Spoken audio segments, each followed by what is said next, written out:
Okay, thank you and welcome back. So in this second video, I'm going to be speaking about forming a discussion question in your class and how you can get an online discussion going. And this is a good strategy that I use for those students who might be a little shy and don't really want to partake in classroom discussions. It also lets me see their ability to write. So right in front of us is just a example of a discussion question that I put in Capítulo 3B.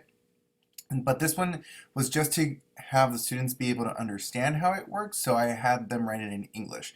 So if we go here to the traditional Mexican cuisines, we will see that I posted my discussion question. So it says, Buenos días, clase. Here's our discussion question for this week. This DQ can be answered in English because we were talking about culture, not grammar.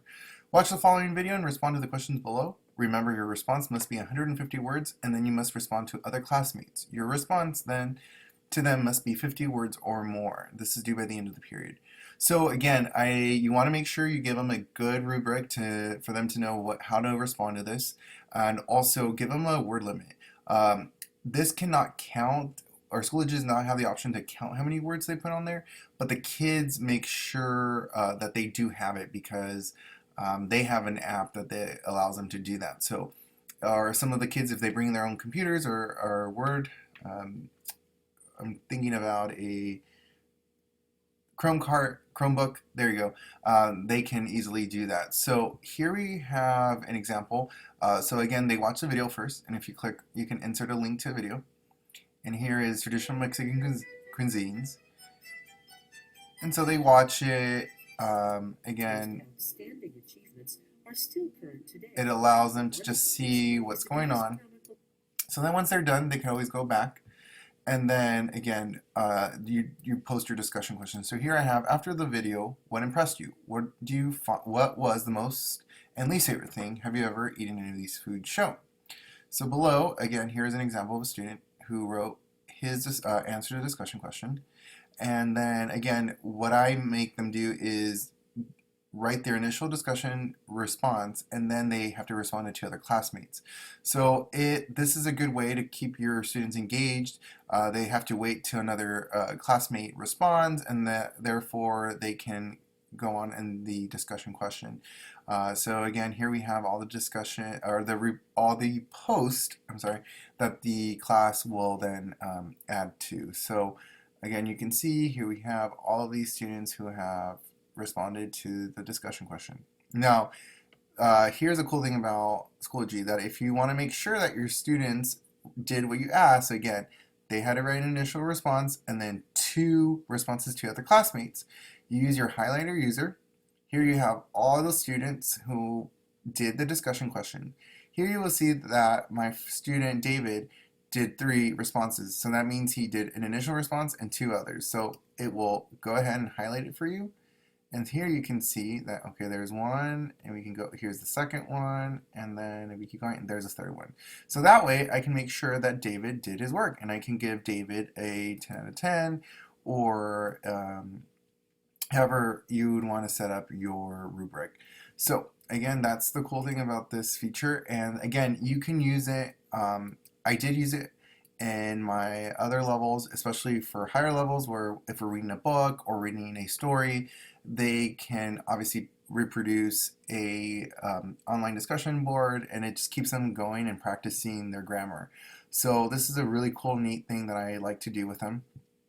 Okay, so now we're going to go over then to, we go back to the classroom. Another material that you can do is add a page. Now, this is a really cool thing if you are a very artistic person and that you also, most importantly, have the time to make one. Because these can be pretty time consuming, but in the end, they are really cool. So I'll show you the one that I made for the last PD. And we go in here, teaching culture in the classroom.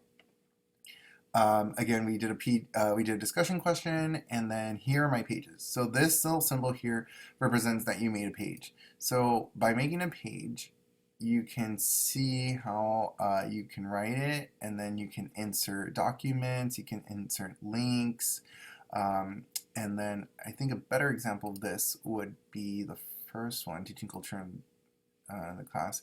So here you can see that you can write, you can insert pictures, you can change the color, and it's just really, it's a really cool way to kind of outline or present your material to your class. I'll show you how it looks when you're actually making the page. So here you are. Again, it's a simple kind of Word document. You start typing in. You can always insert pictures.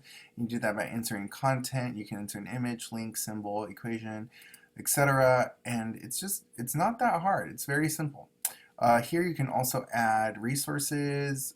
You can add more links or files. For example, me and Vicky Sanchez gave some of our materials, so we uploaded our files there. And then you simply just save the changes, and boom, you have your online classroom.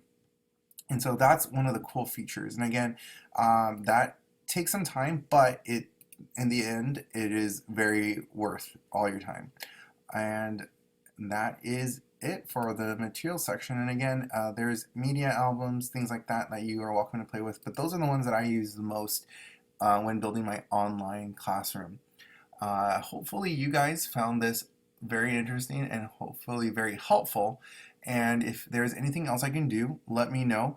I will upload my information, obviously, when we have our PD, and let me know. All right, thanks.